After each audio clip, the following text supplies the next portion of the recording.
तो the night watcher के इस एपिसोड की शुरुआत वहीं से होती है जहाँ से पिछला एपिसोड खत्म हुआ था। पिछले एपिसोड के एंड में देखा था ग्रैंड ट्यूटर भी किताब देखता है और किताब देख के खुश हो जाता है, इतना खुश हो जाता है कि लिटरली अपने पास रख लेता है।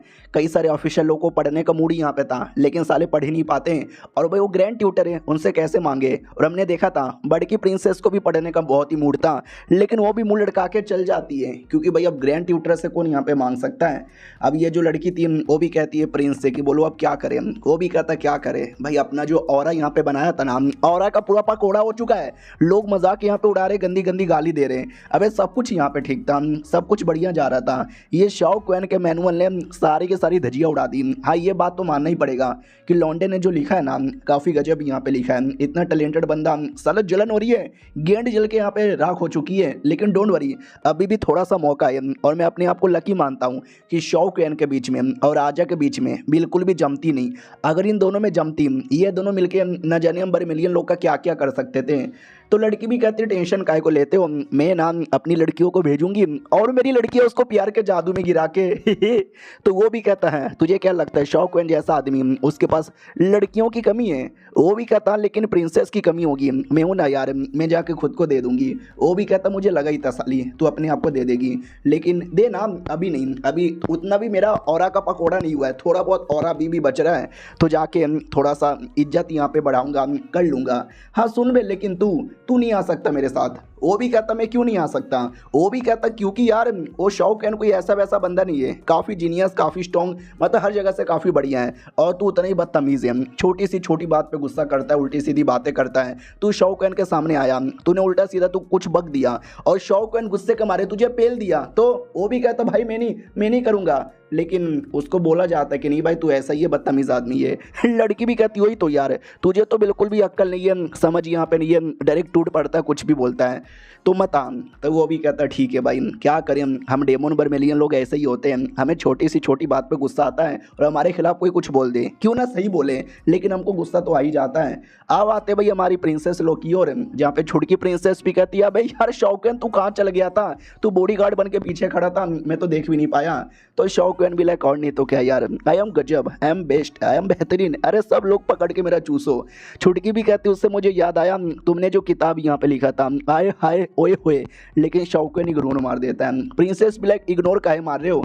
सामने से बड़की प्रिंसेस कहती है सच्चाई बताओ, वो किताब तुमने नहीं ना लिखा, पक्का वाई गोंग ने लिखा ना, लेकिन लिखा हमारे शाओ कैन ने था। वो झूठ बोल देता है कि वाई गोंग ने लिखा।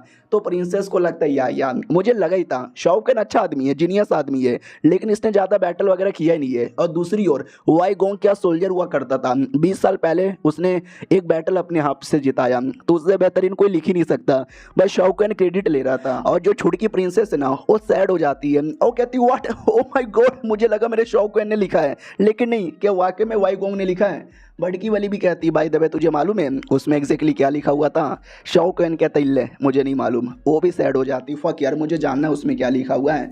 छुटकी वाली भी कहती सच्ची में यार, सच्ची में तुमने नहीं लिखा है, कह दो कि ये झूठ है।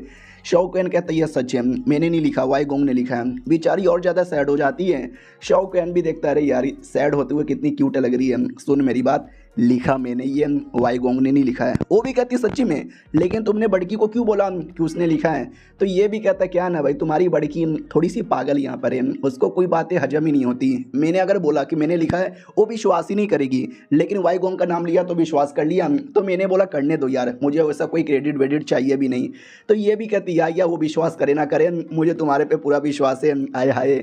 तो शाओ कैन भी लाइक करे यार थोड़ी बहुत ये पागल यहाँ पर है, हालांकि लिखा मैंने, लेकिन कल को अगर मैंने ये बोल दिया कि मैं ही जॉनी सीन्स हूँ और मैंने ये सब कुछ लिखा है, दुनिया मैंने बनाया है, भाई ये भी विश्वास कर लेगी। हाँ अच्छा हुआ कि मैं बड़ा संस्कारी, शरीफ, नेक दिल का आदमी हूँ, वरना कोई गंदा आदमी होता ना तो मैडम जी के मौके का गलत फ़ायदा उठा लेता। हालांकि शाओ कैन संस्कारी, नेक दिल का आदमी नहीं है, गिरा हुआ घटिया आदमी है, लेकिन बस इस प्रिंसेस का मौके का फ़ायदा नहीं उठाता।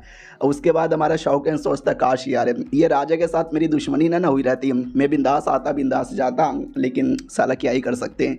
अब आते हैं भाई पब्लिक में, जहाँ पे पब्लिक लोग तो आइडिया ही नहीं है क्या हो रहा है, क्योंकि उसके अंदर तो बड़े बड़े स्कॉलर गए थे। तो एक स्कॉलर जो था वो भी कहता सुनो, वो बर्मेलियन का लौंडा आया, इतना बदतमीज़ इतना हरामी, हमारे स्कॉलर्स की धजिया उड़ाई और उसने सबकी बैंड बजाई। उसके बाद वो आया हमारे क्या बोलते हैं इल्लू अकेडमी के साथ फाइट करने के लिए। ये लोग कहते हैं फिर तो इल्लू अकेडमी वाले सुपर जीनियस है उन्होंने तो पक्का बैंड बजा के रख दी होगी।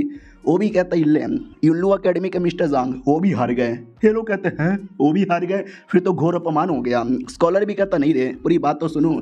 फिर आया एक लौंडा, एक कमाल का लौंडा, अपने शौकैन का छोटा भाई, उसने मिलिट्री मैनुअल दिया और मैनुअल देखिए पूरी धजिया उड़ा दी।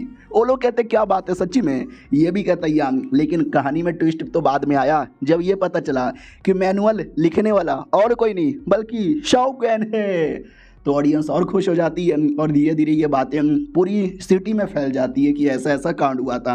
अब यहाँ पे प्रिंसेस आ जाती है वाई गोंग के पास। वाई गोंग भी कहता है बोलो क्या हुआ कि वाइयो।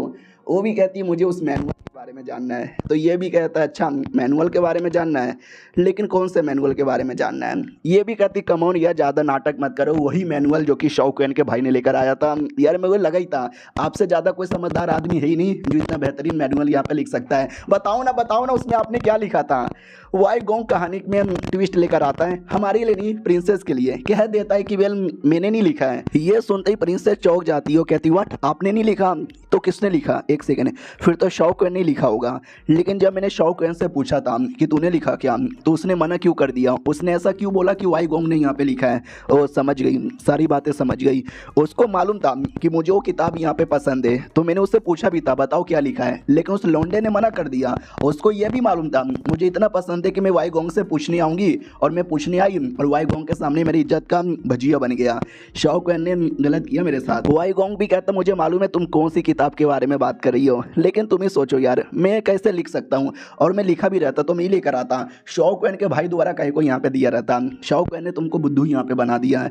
अब मुझे मालूम भी नहीं है उसमें क्या यहाँ पे लिखा हुआ है, तुमको जानना है तुम ही पूछ लो, लेकिन उसने नहीं बताया, शायद वो नहीं बताना चाहता है। जो सुनते ये भी कहती प्लीज़ यार आप कुछ भी करके पता लगाओ ना। वो भी कहता नो मैं तो नहीं लगाने वाला, और ये चैप्टर यहीं पे ख़त्म हो जाता है। ले शौकैन ने पहले पोपट बनाया, वाई गोंग भी मुंह पे मना कर रहा है। चलो मिलते हैं किसी और वीडियो में, जब तक के लिए बाय बाय।